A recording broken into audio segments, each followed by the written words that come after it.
Eh bien salut tout le monde, c'est OM Manga Animation, j'espère que vous allez bien de mon côté, ça va super. Alors on se retrouve pour une vidéo assez particulière, puisque c'est une réception qui n'est pas directement liée au manga. De toute façon vous l'avez compris, avec le titre, c'est une réception de Weekly Shonen Jump, donc c'est une réception que je n'ai pas forcément l'habitude de faire, puisque pour moi ce sont plus des objets décoratifs, parce que je ne lis pas du tout le japonais, mais c'est vrai que certains numéros sont quand même assez marquants, des couvertures souvent magnifiques et plutôt significatives, et c'est pour ça que j'ai voulu me procurer certains volumes. Aussi, j'avais fait une petite vidéo présentation en exclusivité sur mon TikTok, alors si tu veux voir ça, n'hésite pas à regarder la description, il y a le lien. Tu peux aussi t'abonner sur YouTube, tu peux également mettre un petit commentaire et un j'aime si la vidéo t'a plu. Donc on va attaquer tout de suite, je vais vous les montrer un petit peu plus en détail et vous expliquer quelques particularités. Du coup, le premier volume que je vais vous présenter, il s'agit du Weekly Shonen Jump de 1998, mon année de naissance.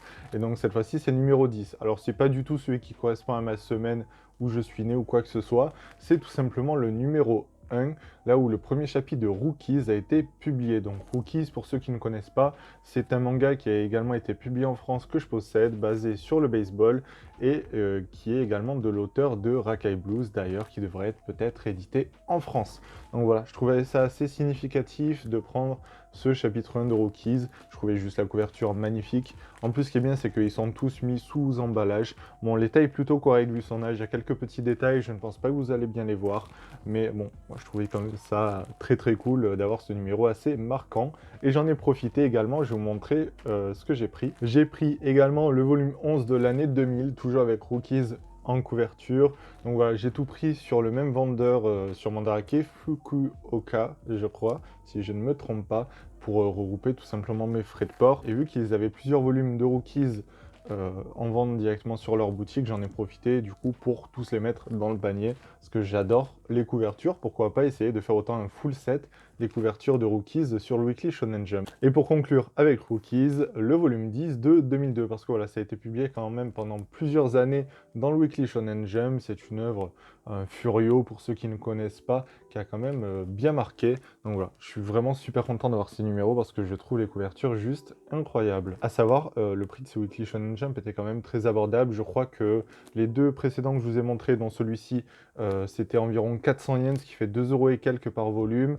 Et le numéro 1, ça devait être 1200 yens, donc environ 8 euros et quelques. Bon, ce qui m'a coûté le plus cher, bien sûr, c'est les frais de port et les douanes. Après, on va attaquer à 5 autres Weekly Shonen Jump, des numéros assez marquants de One Piece. Donc bon, si tu aimes cette série, je te conseille de rester. Même si tu ne la lis pas ou si tu ne l'aimes pas forcément, c'est des numéros assez marquants que je vais te présenter. Ce numéro est assez marquant, comme tu peux le voir, il y a Luffy qui tient une sorte de tableau de certificat des World Guinness Records. Ils ont cette certification parce que One Piece a eu, il me semble bien, donc le plus grand nombre de copies d'un même manga publié par un auteur seul, voilà, entre 1997 et 2014, si je ne me trompe pas, parce que celui-ci, c'est le numéro 30 de 2015.